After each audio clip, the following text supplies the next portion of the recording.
पिछले एपिसोड में हमने देखा था कि बाय चैन ने हाओ तियान को अपने साथ अपने सेट में ले आया होता है ताकि वहां लाने के बाद वो उसे पावरफुल बना सके, जिसके बाद उसे चैन हाउस से चैलेंज भी लड़ना है। साथ ही यही तो बाय चैन का टास्क भी था जिसे उसे पूरा करना है अगर उसे इस वर्ल्ड से बाहर निकलना है तो। इसलिए बाय चैन डिसाइड करता है कि वो अपना एक सेट जरूर बनाएगा जिसके अंदर वो सारे के सारे पावरफुल कल्टीवेटर को रखेगा। जिसके बाद यहाँ से ये एपिसोड शुरू होता है। तो इस एपिसोड की शुरुआत में हाओ तियान जो होता है बाय चैन से कह रहा होता है, मास्टर मुझे माफ कर देना, हो सकता है मैं आपको आगे चलकर डिसअपॉइंट कर दूं क्योंकि मेरे पास कल्टीवेशन में उतनी ज्यादा पावर नहीं है, लेकिन मैं अपनी तरफ से पूरी कोशिश करूंगा ताकि मैं आपका नाम रोशन कर सकूं। तब बाय चैन जो होता है अपनी पावर का इस्तेमाल करते हुए अपनी पावर को एक्टिवेट करके अपना हाथ हाओ तियान के ऊपर ही रख देता है ताकि उसके अंदर जितनी भी उसकी कल्टीवेशन पावर छुपी हुई होगी वो सारी की सारी बाहर निकल कर आ जाए। इसलिए उसके हाथ रखने की वजह से ही हाओ तियान की वहां पर कल्टीवेशन पावर बाहर निकल के आने लगती है और वहां पर वो खुद को इतनी अच्छी तरह से कंट्रोल कर पा रहा था कि वहां पर उसके ऑरा की मदद से एक बहुत ही ज्यादा स्पिरिचुअल पावरफुल ड्रैगन आ गया होता है। ये देखा तो उसे भी समझ में नहीं आ रहा था कि आखिर मैंने अचानक से यहाँ पर ड्रैगन को कैसे समन कर लिया। ये सारा का सारा कारनामा मेरे मास्टर का है, उन्होंने ही अपनी पावर मेरे अंदर ट्रांसफर की होगी तभी तो मैं यहाँ पर ड्रैगन को समन कर पाया। मेरे मास्टर तो सच में कमाल के इंसान है, उनके जितना पावरफुल मैंने आज तक किसी को नहीं देखा। जिसके बाद वो बाय चैन के पास आकर उसे ग्रीट करना शुरू कर देता है। तब ये देखकर बाय चैन की सिस्टम होती है उससे कह रही होती है, तुम्हें बहुत बहुत कॉन्ग्रेचुलेशन, तुम्हें तुम्हारा पहला डिसाइपल मिल चुका है जो आगे चल के तुम्हारे लिए बहुत ही ज्यादा लॉयल रहेगा और वो अपनी तरफ से हर वो कोशिश करेगा ताकि तुम्हारे सेट को और ज्यादा पावरफुल बनाते हुए तुम्हारा नाम भी रोशन कर सके। और इतने अच्छे डिसाइपल को अपने सेट में शामिल करने के लिए तुम्हें एक गॉड लेवल की डिवाइन स्किल दी जाती है जिसका तुम इस्तेमाल करके अपनी कल्टीवेशन पावर बढ़ा सकते हो। ये सुनकर तो बाय चैन भी एकदम ज्यादा खुश हो जाता है कि मैं तो अब खुद को और ज्यादा पावरफुल बना सकता हूँ। जिसके बाद वो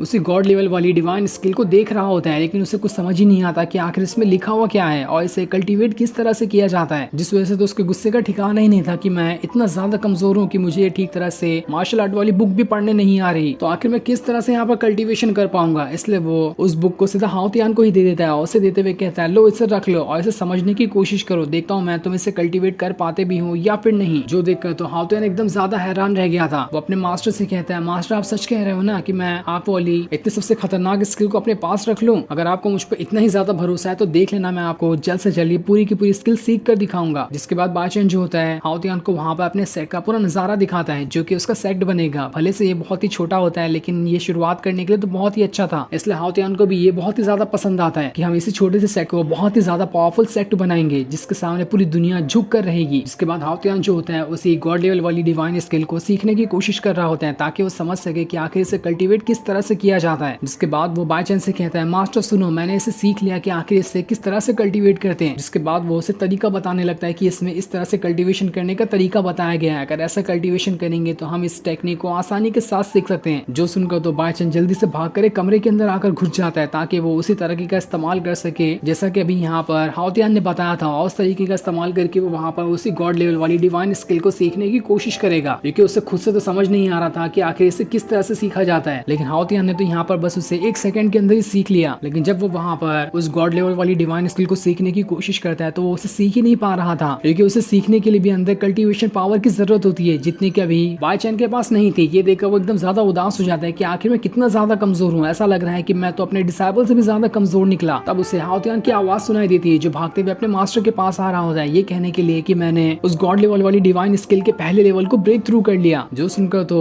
बाय चैन भी हक्का बक्का रह जाता है कि अरे इसने इतनी आसानी के साथ पहले लेवल को ब्रेक थ्रू कर लिया और मैं तो अभी तक के इसे सीख भी नहीं पाया कि इसे कल्टीवेट कैसे करते हैं। तब थोड़ी देर बाद दोबारा से हाओ तियान उसके पास आता है और उसे बता रहा होता है कि मैंने अपने 4th लेवल को भी ब्रेक थ्रू कर लिया है। ये देखकर तो बाय चैन और ज्यादा हैरान रह जाता है कि आखिर इससे हो क्या गया, ये तो धड़ाधड़ अपना ब्रेक थ्रू किए जा रहा है। ऐसा ही चलता रहा तो मेरा इस सेट का मास्टर होने का क्या फायदा जबकि मेरे डिसाइपल ही मेरे से आगे जाकर निकल जाए। तब उसकी जो सिस्टम होती है बाय चैन से कह रही होती है, अगर तुम्हें अपनी कल्टीवेशन पावर बढ़ानी है तो जल्दी से कुछ और डिसाइपल को भी अपने सेट के अंदर शामिल कर लो, उसके बदले में तुम्हें कुछ रिवॉर्ड पॉइंट दे सकती हूँ। तभी बाय चैन को वहां पर लुओली नाम की एक लड़की दिखाई देती है जो किसी से बचकर भागते हुए यहाँ पर आई थी। बाय चैन एकदम ज्यादा खुश हो जाता है कि अब तो मैं ऐसे ही अपने सेट का डिसाइपल बना लूंगा। लेकिन जब वो देखता है कि उस लड़की के पीछे घोस्ट सेट के कुछ लोग पड़े हैं जो इस लड़की को यहाँ पर मारने के लिए आए थे तो वहां पर उसकी हालत खराब हो जाती है कि ये घोस्ट सेट तो सबसे ज्यादा पावरफुल सेट माना जाता है और जब वहां के लोग इसके पीछे पड़े हैं तो मुझे नहीं लगता कि मैं इन को यहाँ पर हरा सकता हूँ, मुझे यहाँ से निकल जाना चाहिए। मैं इस लड़की को अपना डिसाइबल बिल्कुल भी नहीं बनाने वाला, इसके बदले तो मुझे मुसीबत ही मिलेगी। लेकिन तब वहां पर हाओ तियान आकर उस घोस्ट सेट के लोगों से कह रहा होता है, आखिर तुम लोगों की हिम्मत कैसे हुई इस लड़की को परेशान करने की? तुम लोग नहीं जानते कि मेरे मास्टर के पास कितनी ज्यादा पावर है, वो एक बार यहाँ पे चुटकी ही क्यों ना बजा दे उसमें तुम्हारा यहाँ पर खेल खत्म हो सकता है, इसलिए अगर जान पा रही है तो यहाँ से भाग लो। ये सुनकर तो घोस्ट घोस्ट सेट के सारे लोग एकदम ज्यादा गुस्सा हो चुके थे कि आखिर इसके मास्टर में ऐसी कौन सी खास बात है जो ये यहाँ पर इतना ज्यादा उछल रहा है। तो घोस्ट सेट का जो एल्डर होता है उन लोगों से कह रहा होता है इज्जत से लू ली को हमारे हवाले कर दो वरना तुम्हारे लिए अच्छा नहीं होगा। जो सुनकर तो बाईचैन की वहाँ पर हालत खराब हो रही होती है। तब उसकी जो सिस्टम होती है बाईचैन से कहती है अगर तुमने इन लोगों को यहाँ से भगा दिया तो इसके बदले मैं तुम्हें एक ड्रैगन पेट दूंगी जो कि बहुत ज्यादा पावरफुल रहेगा और आगे चल के तुम्हारे पूरे के पूरे सेट को प्रोटेक्ट करने की भी कोशिश करेगा। लेकिन उसके लिए तुम्हें सबसे पहले इन लोगों को यहाँ से भगाते हुए लू ली को बचाना है। तब उस ड्रैगन पेट के लिए बाईचैन इस काम को करने के लिए तैयार हो जाता है। लेकिन उसे थोड़ा डर भी लग रहा था कि आखिर ये इतने सारे लोगों का यहाँ पर मुकाबला कैसे करेगा। जिसके बाद अब देखते ही देखते घोस्ट सेट के जितने भी लोग होते हैं वो सभी वहां से बाईचैन की तरफ ही बढ़ना शुरू कर देते हैं ताकि उसके ऊपर अटैक करते हुए उसकी जान ले सके। ये देखा तो बाईचैन वहां से भागना शुरू कर देता है। लेकिन तब जो उसकी सिस्टम होती है उससे कहती है ऐसे डर के भागने की कोई जरूरत नहीं है, रुको मैं अभी तुम्हें अपनी पावर देती हूँ जिसका इस्तेमाल करके तुम इन सारे के सारे बदमाशों का यहाँ पर खेल खत्म कर दो। तब ये सुनकर बाईचैन पूरे एटीट्यूड के साथ उन सारे बदमाश लोगों के पास आता है और जैसे वो वहां पर चुटकी बजाता है एक भयंकर तरीके का